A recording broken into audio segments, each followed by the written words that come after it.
வாரி வழங்கும் வள்ளல் என்று மக்களால் போற்றப்பட்ட ஒரு முகாலய மன்னனை பார்த்து பொறாமை கொண்ட ஒரு மராட்டிய மன்னன் தானும் தன் மக்களால் போற்றப்பட வேண்டும் என்று சொல்லி தன் பிறந்த நாளை முன்னிட்டு பெரிய பரிசளிப்பு விழாவை அறிவித்தார்.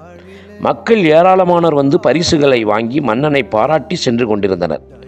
ஒரு பாட்டி வடக்கு வாசல் வழியாக வந்து வாங்கியது, பின் தெற்கு வாசல் வழியாக வந்து வாங்கியது. கிழக்கு வாசல் வழியாக வரும்போதே மன்னன் பார்த்துவிட்டு முகத்தை சுளித்தான். ஆனாலும் மேற்கு வாசல் வழியாக அந்த பாட்டி 4வது முறையாக வந்தது. மன்னன் பாட்டியை திட்டினான்.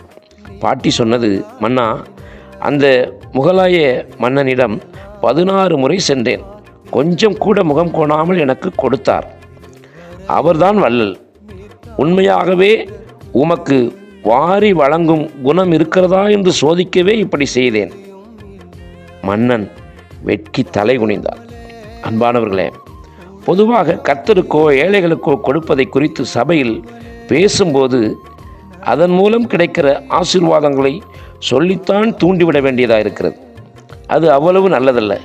கொடுக்கிற தன்மை சுபாவம் நமக்குள் வர வேண்டும் என்று செபியுங்கள். காரணம், நான் கொடுப்பதால் தேவன் பல மடங்காக திருப்பி தருவார் என்று நீங்கள் நினைத்து கொண்டே கொடுத்தால் நம் ஆண்டவரை இன்றைய ஃபைனான்ஸ் கம்பெனி போல எண்ணுகிறீர்கள் என்று அர்த்தம். அல்லது அந்த மன்னனைப் போல நாம் தாராள குணமுள்ளவர்கள் என்று எல்லாரும் சொல்ல வேண்டும் என்றும் கொடுக்கக்கூடாது. உண்மையாய் கொடுக்கிற உள்ளத்தை எனக்கு தாரும் என்று சொல்லி ஜெபியுங்கள். அது உங்களுக்கு மிகுந்த ஆசீர்வாதமாக இருக்கும்.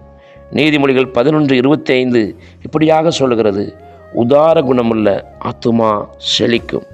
ஆமேன். God bless you.